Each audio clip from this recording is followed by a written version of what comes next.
I am so excited to introduce to you my next guest. Sheryl Kolberg is not only an entrepreneur, not only a writer, a traveler, she is also one of my near and dear parents.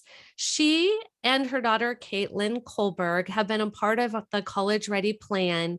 And I brought her on today so she can share her story of what it was like raising a young woman in Orange County and preparing her for college. So welcome, Sheryl. Hello. So good to be here. Thanks for having me, Shellee. My pleasure. So I always like to start off the podcast with two questions to help set the stage for what we're going to discuss. So the first question I like to ask is, what are you passionate about? Well, I am passionate about travel and writing. I love to entertain, educate, and inspire people to see the world through writing for various outlets and exploring different places that bring a new sense of wonder to myself and others who read my writing. Outstanding. Ah, kin of my own heart. So, second question is, what are you an advocate for? What is something that's really important for you and something that you stand for? So, as a recent breast cancer survivor, I advocate for um, really keeping up on top of your mammograms and doing your self exams, because that's the number one way to catch breast cancer early. And with catching it early, the survival rate is very high. So I have done several events and fundraisers for Susan G. Komen, and I continue to advocate for breast cancer awareness. That is so huge. I know. Didn't you do something interesting like run with somebody in every state? What was that all about? Yeah, so for my 50th birthday, which was almost 2 years ago, I decided I was going to do it in person first, but then the pandemic hit, so I had to pivot a little bit. I wanted to run a mile in every state, all 50 states, for my 50th birthday to promote breast cancer awareness. So since I didn't get to do it in person, I started something called 50 for the Cure, and I ran virtually over Zoom 1 mile here in Laguna with someone from each state. They ran a mile in their state, and I did that for 50 days straight. So I ran 50 miles in 50 days for my 50th birthday in all 50 states. It was really fun. I love that. Way to advocate. Yeah. So let's Yeah. jump into life as a mom. So you are in Laguna Beach, California, a beautiful destination. And your daughter, Caitlin, tell me about what it was like raising a daughter in Orange County. I mean, it's a beautiful place to raise kids. It's also, I would say there are a lot of very high standards that kids want to achieve, which I think is great, that they kind of put the pressure on themselves. I mean, we were always, as far as getting into colleges and things, whatever she wants to do was fine with us. But there is a certain pressure here for kids to get into very outstanding colleges. And it's interesting that they put that pressure on themselves. There's also it's a very big sports driven area. So a lot of kids try to get into college through sports. And that takes a lot of time, energy, and money to put into the sports to try to get into college. And as you know, that doesn't always work out. But then the academics, there's the need to get the high test scores. And it's kind of a lot of pressure. I mean, I don't know that it's not necessarily an unhealthy pressure, but there definitely is the need here for kids to want to get into top-notch schools. Yes. So I know when we first met and you decided to hire College Ready to help Caitlin through this process, do you remember how you were feeling before? And then once we started working with Caitlin and your family, maybe you can talk about that. So, I think Caitlin was a freshman when we started working together. And we had, you know, during middle school talked about colleges and, what she might have a passion in, and try to set the groundwork to get started on thinking about college. But then by the time she was a freshman, at the time she was playing water polo and wasn't sure if she wanted to play water polo in college or not. She's an amazing academic, has always been getting good grades and very determined and successful with her academics. But as far as getting into colleges, we really didn't know where to start. We didn't know how to pick the best college for her.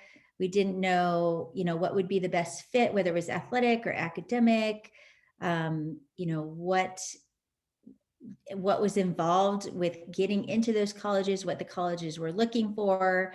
So I think, as you say, you don't know what you don't know. I think that really rang true for us, because once we started working with you and putting together a plan and being able to follow it step by step, it was really clear and easy to navigate the admissions process. So I don't know how parents do it without your help, because it is very daunting and there are so many questions, and to not have someone to go to ask those questions, I don't know how people do it. So it just was nice to have that roadmap and to have someone other than a parent for Caitlin to go to for advice, and to have that leadership to help her and encourage her and really be her cheerleader and her advocate, was really instrumental. I love that. Let's talk about what it was like when Caitlin was going through her senior year, the schools that she applied to, her acceptances, how she finally decided. How was that year, the senior year? Well, outside of COVID, she graduated in 2021. So it was a bit daunting, but I will say, just again, having laid the foundation through the work that we did with you, made her senior year much more enjoyable and easier to navigate the college process, because when it came time to actually applying to colleges, her junior year, she had worked with you to find out, okay, what are the top 10 colleges or top 12 colleges that would be the best fit, whether, taking into account the financial, the educational, the social, the geographical, all the things that resonated with Caitlin. And then going and visiting some of those that we could, really helped her to have a clear understanding and excitement for the colleges that she was applying to. It wasn't just like a shot in the dark, like, oh, I think I'll apply here. And then going into those applications, knowing that she had a very strong application, because you had guided her on, what to do for leadership and what to do for, extracurricular activities and AP classes, and just all the things that colleges are looking for, and how to write a good essay, and just knowing that she had worked for 4 years to really build upon her resume. And when it came time to applying and accepting, she had a very strong resume. So her senior year, it was a bit interesting. Her number one choice was NYU.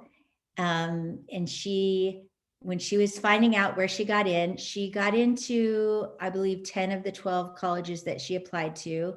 The two that she didn't, I think, was Cornell and Stanford. Um, but one of the ones that she did get into was UC Berkeley. Ironically, she didn't get into UCLA either. That was a third one, but she did get into UC Berkeley and was thrilled with that. She wasn't sure that she wanted to stay in California for college, but she was absolutely thrilled with getting into UC Berkeley.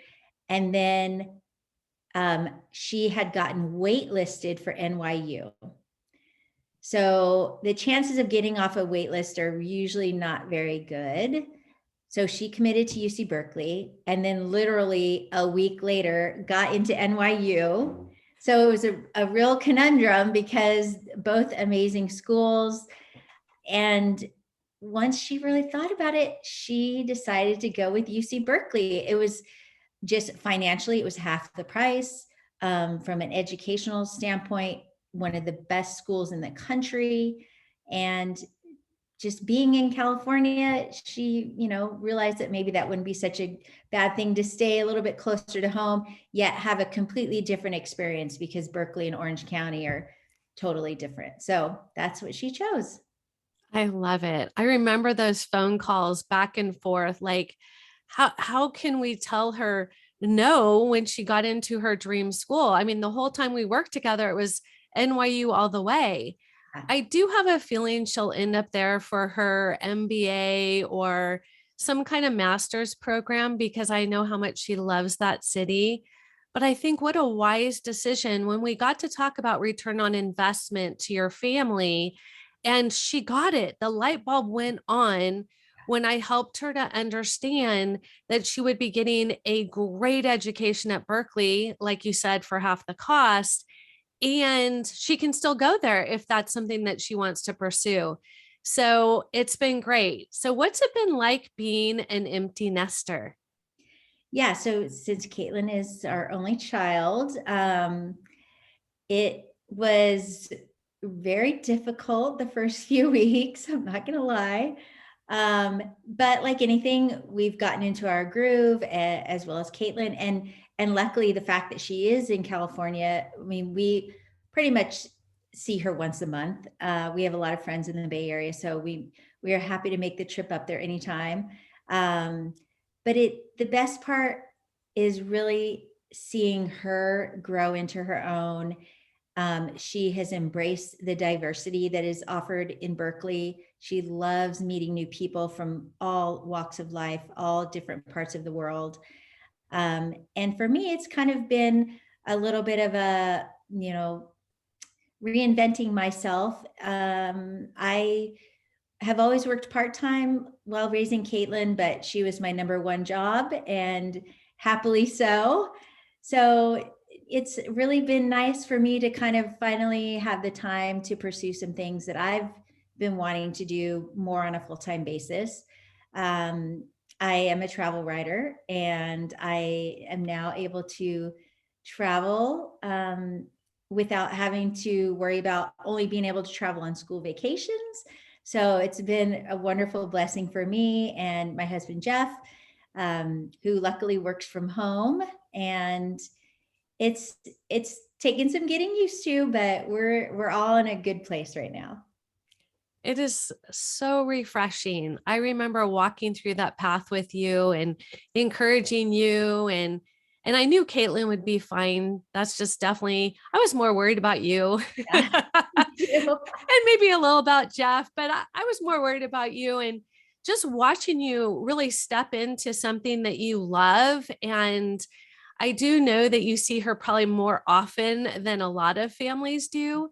And what a great opportunity. So in hindsight, looking at that whole fit for a college, talking about the academic, social, and financial fit, I really think and believe that Berkeley was absolutely the perfect choice. It just took a little bit of time to get there because Caitlin's heart was in New York.